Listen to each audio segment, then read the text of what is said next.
welcome back to another episode of Lost in the Farmer's Market Garden Life, where today we're looking at this lovely specimen here, which I waited for it to be in bloom before I filmed this. And as you can see, look at these flowers. They're really something, huh? What is this plant?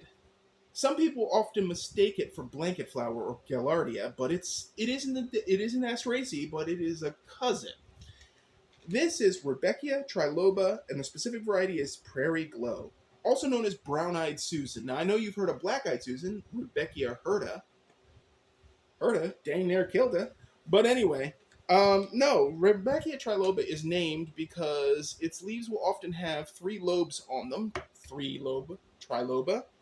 And Rudbeckia is named after Olav Rudbeck, one of Linnaeus' friends, or professional connections anyway.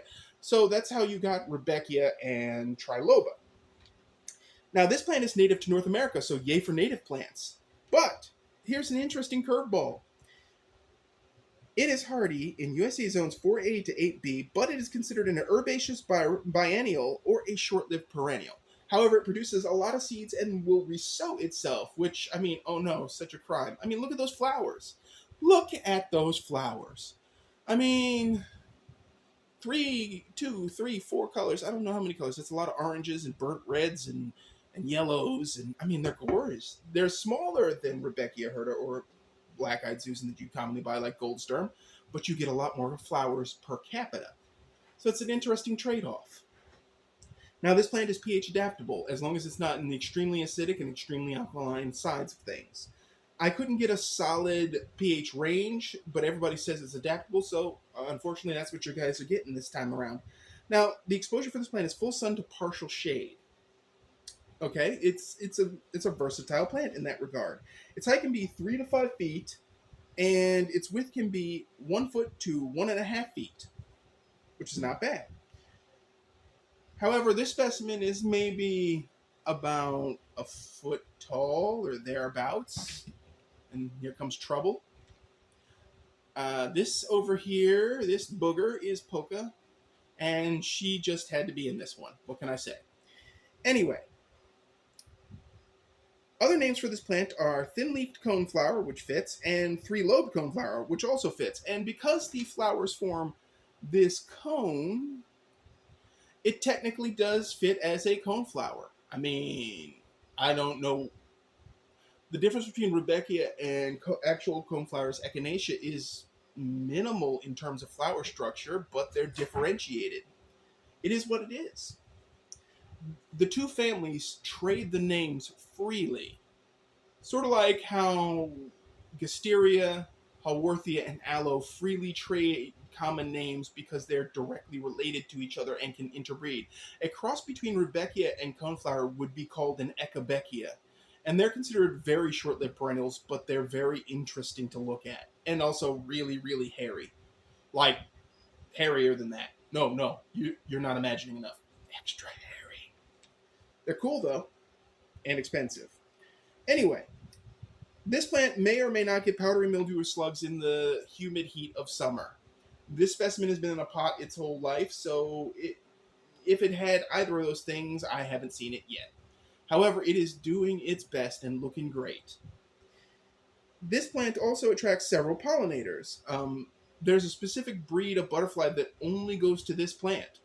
And it also supports any other pollinator that just happens to show up. So there's that. The goldfinches actually like its seeds, as they do with a lot of members of the family, so there is that. And there is only one downside to this plant that I can find, and that is that this plant may be eaten to the ground by wild rabbits.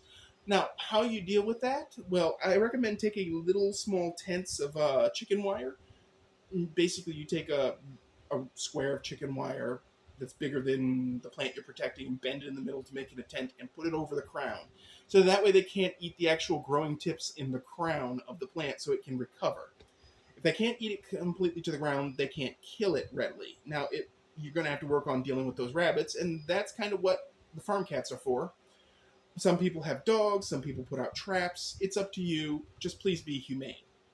Now, this plant is a welcome addition to the garden because of its unique flower color.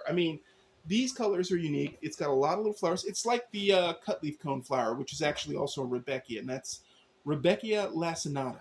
the one that gets like 7 feet tall, show enough.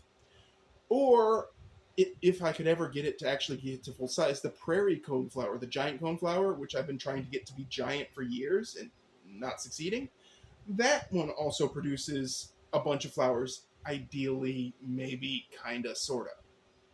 But this one is easily obtainable.